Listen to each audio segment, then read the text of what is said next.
Hello friends, मी राजकुमार बाके. आता परत तुम्हाला मी जसं आपलं सिरीज चालूच आहे, परत मी पुढचा टॉपिक घेऊन आलेलो आहे. आय होप दॅट की तुम्ही आत्तापर्यंतचे सगळे व्हिडिओज बघितलेले आहात. आणि मित्रांनो, सगळे स्टेप बाय स्टेप बघा, दररोज फक्त एक बघा आणि त्याच्यावर इम्प्लिमेंटेशन करण्याचा प्रयत्न करा.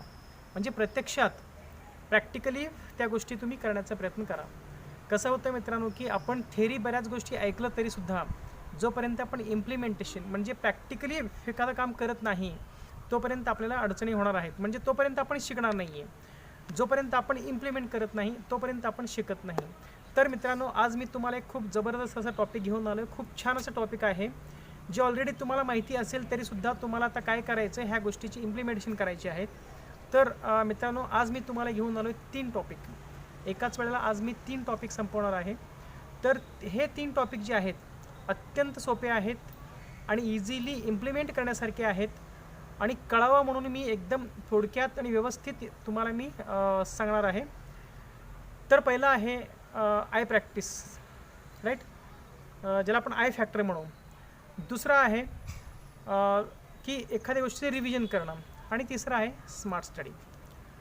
मित्रांनो, आता आय फॅक्टर काय असतं, मी लास्ट व्हिडिओमध्ये तुम्हाला सांगितलं होतं की कॉन्सन्ट्रेशन हे आपल्याला असलेलं सगळ्यात मोठा प्रॉब्लेम आहे की बऱ्याच विद्यार्थ्यांना कॉन्सन्ट्रेशन होत नाही. आता कॉन्सन्ट्रेशन का होत नाही, मी बऱ्याच विद्यार्थ्यांना विचारलं आत्तापर्यंत की तुम्हाला कॉन्सन्ट्रेशन होतं आहे का. ह्याच्यात 90 ते 95% विद्यार्थी त्यांचं एकच प्रॉब्लेम असतं की कॉन्सन्ट्रेशन होत नाही. तर मी तुम्हाला एक छोटंसं असं एक आयडिया देणार आहे आज. तर ह्या गोष्टी टेक्निकली नाहीत, पण जर तुम्ही इम्प्लिमेंट आत्तापासून केलात तर कॉन्सन्ट्रेशन जे प्रकार आहे त्याच्यातला पहिला टप्पा आहे, हे तुम्हाला सगळ्यांना करायचं आहे. Okay, ready? तर आपण सुरू करू.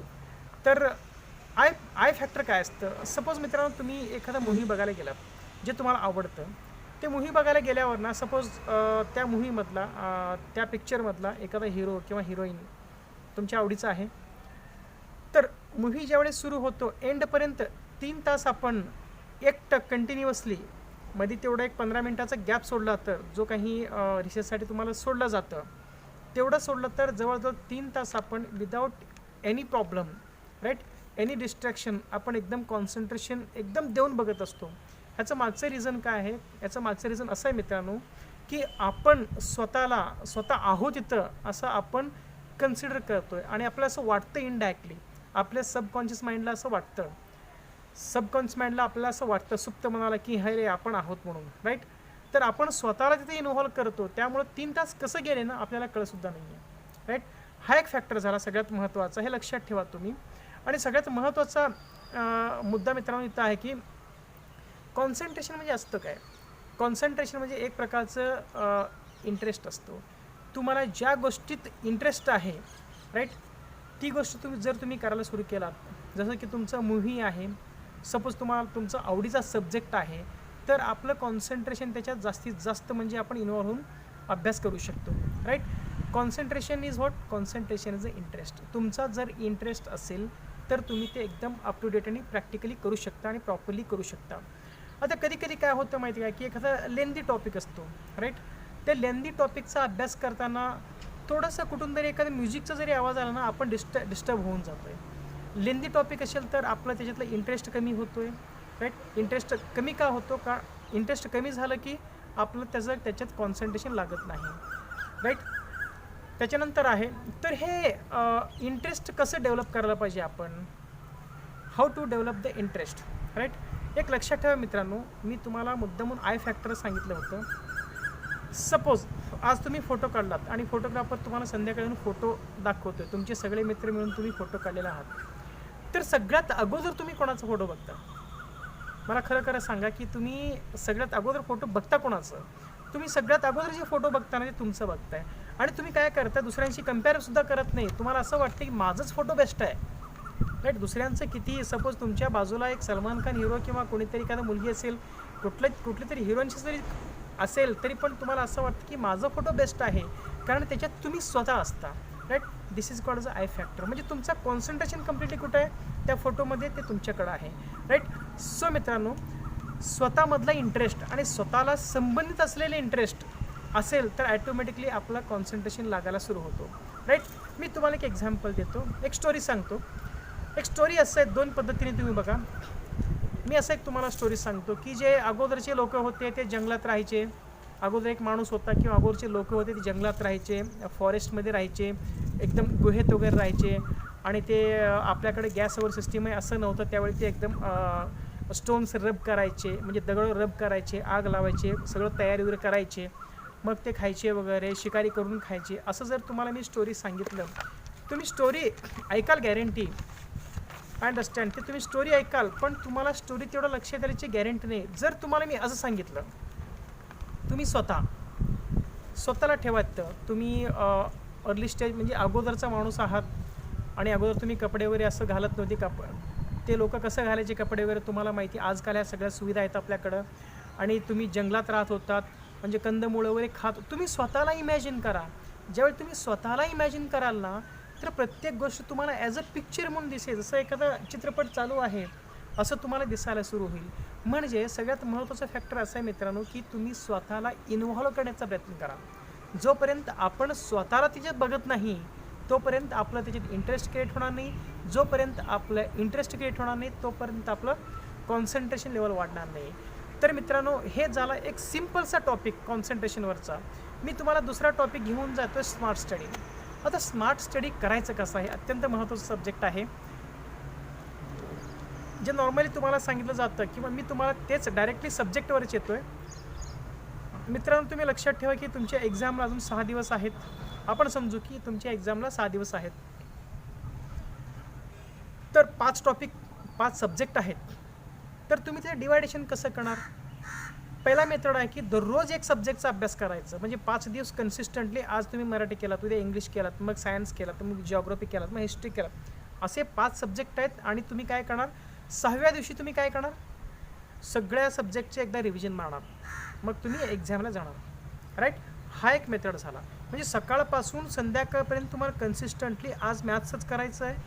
दुसऱ्या दिवशी सकाळपासून संध्याकाळपर्यंत तुम्हाला काय करायचं आहे, हिस्ट्रीच करायचं आहे. म्हणजे अशा पद्धतीने एक असा झाला एक मेथड. दुसरा मेथड कुठला आहे, पहिल्या दिवशी तुम्ही सकाळी 2 तास मॅथ्स घेतलात, नंतर थोडंसं टाईम ठेवलात, नंतर 2 तास हिस्ट्री घेतलात, नंतर थोडंसं टाईम गॅप दिलात. असं करत करत गेलात आणि तुम्ही दररोज अशा पद्धतीने अभ्यास करत गेलात 6 दिवस आणि 7व्या दिवशी एक्झामला गेलात. तर मित्रांनो, मला सांगा ह्याच्यात कुठलं बेस्ट आहे तुमच्यासाठी? मित्रांनो, मला काय वाटतं की जे ब्रेन सायन्स सांगतं, जे माइंड सायन्स सांगतो आहे की तुम्ही एखादा टॉपिक कन्सिस्टंटली सकाळपासून संध्याकाळपर्यंत करत गेलात तर ब्रेनचा जो पर्टिक्युलर पार्ट असतो ना, तो टायर्ड होऊन जातो, म्हणजे तो थकतो ॲक्च्युअली. त्यामुळे तुमचा इंटरेस्ट, सपोज तुम्ही सकाळी 8ला अभ्यासला सुरू केला तर 12पर्यंत पॉसिबिलिटी असं आहे, शक्यता अशी आहे की तुम्हाला कंटाळायला सुरू होतं आणि पुढचं तुम्ही करू शकत नाही. जर तुम्ही असं प्लॅनिंग केलात तर एक सिम्पल ॲनालिसिस आहे. आणि सपोज जर तुम्ही दर 2-2 तासांनी सब्जेक्ट बदलत गेलात तर कसं होतं, मॅथमॅटिक्सचा अभ्यास ज्यावेळी तुम्ही करता त्यावेळी ब्रेनमध्ये असा एक पार्ट असतो, ते 2 तास मॅथमॅटिक्सचा अभ्यास करतो, म्हणजे तो कॉन्सन्ट्रेट करतो कम्प्लिटली.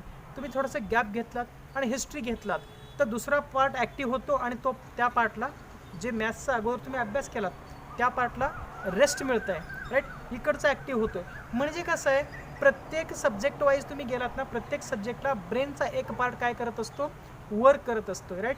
अगोदर तुम्ही 2 टॉपिक केला असेल, थर्ड पार्ट ॲक्टिव्ह होतो, 2 पार्टला तुम्हाला रेस्ट मिळत असतं. अशा प्रकारे तुम्ही काय करू शकता, ॲक्टिव्हली वर्क करू शकता. जर तुम्ही 2-2 तासांनी एक सब्जेक्ट घेत गेलात तर ते जास्तीत जास्त इफेक्टिव्ह होतं. हे माइंड सायन्स सांगतो, ब्रेन सायन्स सांगतोय. तर मित्रांनो, ह्याचं कन्क्लुजन काय आहे, कॉम्बिनेशन ऑफ अ सब्जेक्ट. तुम्हाला काय करायचं, सब्जेक्ट कॉम्बिनेशनमध्ये घ्या. म्हणजे कंटिन्युअसली एकच सब्जेक्ट घेऊ नका. म्हणजे कधी कधी कसं होतं मित्रांनो, मी तुम्हाला जेवणासंदर्भात किंवा एखाद्या खाण्यासंदर्भात एक एक्झाम्पल द्यायचं झालं तर सपोज नॉर्मली होत असतं असं, सकाळी इडली खालात ते दुपारी पण इडली खालात, 2 वेळा खाऊ शकता. संध्याकाळी खायचं म्हणजे आपल्याला कंटाळा येतो. थोडक्यात काय आहे की ब्रेन ते ॲक्सेप्ट करत नाही. म्हणजे ब्रेन त्या गोष्टीला टायर्ड होतो, थकतो ती गोष्ट बघून किंवा कंटिन्युअसली अभ्यास करून. त्यामुळं combination of subject is the actually conclusion. Right. Then friends, next topic is the revision. Right. This is the third one, last one. आता रिव्हिजन कसं करायला पाहिजे? Most of the time what happen, we are doing studies. आपण अभ्यास करतो दररोज. Right. तर अभ्यास केल्यावर आपला एक प्रॉब्लेम असा असतो की रिव्हिजन कधी करायला पाहिजे, रिवाईज कधी करायला पाहिजे, म्हणजे सराव कधी करायला पाहिजे. आता मी मॅथ्सचा अभ्यास केला, आता संध्याकाळी किती, आता 6 वाजले असतील मे बी, आत्ता मी व्हिडिओ बनवताना 6 वाजले, 6 ते 8 मी अभ्यास केला. तर परत रिव्हिजन कसं करायला पाहिजे. आपण काय करतो, मॅथ्सचा अभ्यास केला, झालं 2 दिवस आपण त्याला बघत नाही. आपण काय म्हणणार, अरे रविवारी मॅथ्सचा अभ्यास केला होता, आज मी मंगळवारी काय करणार, सायन्सचा अभ्यास करणार. मग 2-2 दिवसाचं गॅपनी वगैरे असं काहीतरी प्लॅन असेल तर प्लीज ते बंद करा. ब्रेन सायन्स, माइंड सायन्स काय सांगतोय की सपोज आज मी संध्याकाळी 6 ते 8 ह्या दरम्यान अभ्यास केला, तर 24 तास कंप्लीट होण्या अगोदर, म्हणजे 23व्या तासात किंवा 24व्या तास असताना, एक दिवस कंप्लीट होण्या अगोदरच 1-2 तास किंवा 1 तास अगोदर तुम्ही रिव्हिजन करायला पाहिजे. असं रिव्हिजन केलं की पुढं 7 दिवस कन्स्टंटली तुमच्या डोक्यात ते राहतं. हे दुसरा रिव्हिजन झाला. 24 तासाच्या आत एकदा रिव्हिजन करायचं. नंतर मित्रांनो 6 दिवस झाले की 7वा दिवस कंप्लीट होण्याच्या आत तुम्हाला रिव्हिजन करायचं. असं का तुम्हाला मी सांगतो, आज मी अभ्यास केला, 24 तास झाल्यावर आपलं ब्रेन ना विसरायचं काम फास्ट सुरू करतोय. आणि जर तुम्ही 24 तास संपण्याच्या आतच जर तुम्ही परत रिव्हिजन केला तर तुम्ही जवळजवळ 85 ते 100% अभ्यास सगळं लक्षात ठेवू शकता. आणि तेच कंटिन्युअसली तुम्ही 7 दिवसाच्या आत केलात तर परत तुम्ही कम्प्लिटली लक्षात ठेवू शकता. आणि नंतर तुम्हाला काय करायचं माहिती आहे, कधीही रिव्हिजन करा, फक्त 12 मिनिटाच्या तुमचं रिव्हिजन होतो. आणि परत नेक्स्ट ज्यावेळी रिव्हिजन करता फक्त 10 मिनिटात येतं, परत 5 मिनिटात तुम्ही रिव्हिजन करू शकता. अशा पद्धतीनं जर तुम्ही रिव्हिजन करत गेलात, आत्ता अभ्यास केला आणि 8 दिवस सोडलं असं अजिबात करू नका. जे तुम्ही अभ्यास केलं असता 24 तासानंतर तुमचं ब्रेन काय करतो, त्याचं कामच ते विसरायला सुरू करतं, राईट. 24 तासाच्या आत पहिला रिव्हिजन आणि 7 दिवसाच्या आत दुसरा रिव्हिजन. नंतरचे रिव्हिजन तुम्ही 8 दिवस, 15 दिवस, महिना असं करत जावा. आणि नेक्स्ट जो रिव्हिजन असेल 7 दिवसानंतरचा, तो फक्त 12 मिनिट किंवा 15 मिनिटाच्या आत तुम्ही सगळं सब्जेक्ट संपवू शकता. आणि असं करत ना काय होतं की तुमचं रिव्हिजन टायमिंग एकदम कमी व्हायला सुरू होतं. इन दिस वे फ्रेंड्स, हे तुम्हाला 3 टॉपिक म्हणजे आय फॅक्टर कॉन्सन्ट्रेशनसाठी, दुसरा कुठलं आहे स्मार्ट स्टडी, तिसरं कुठलं आहे रिव्हिजन. ह्या 3 गोष्टी आजपासून तुम्ही इम्प्लिमेंट करायला सुरू करा. मी परत तुम्हाला नेक्स्ट टॉपिक परत घेऊन येईन. म्हणजे अभ्यास करताना कधी काही लोकांना कंटाळा असेल त्यासाठी काय करायला पाहिजे, लगेच मी उद्याच पुढचा व्हिडिओ घेऊन येईन. तर मित्रांनो, आजसाठी थँक्यू व्हेरी मच. आपण परत भेटू नेक्स्ट व्हिडिओमध्ये.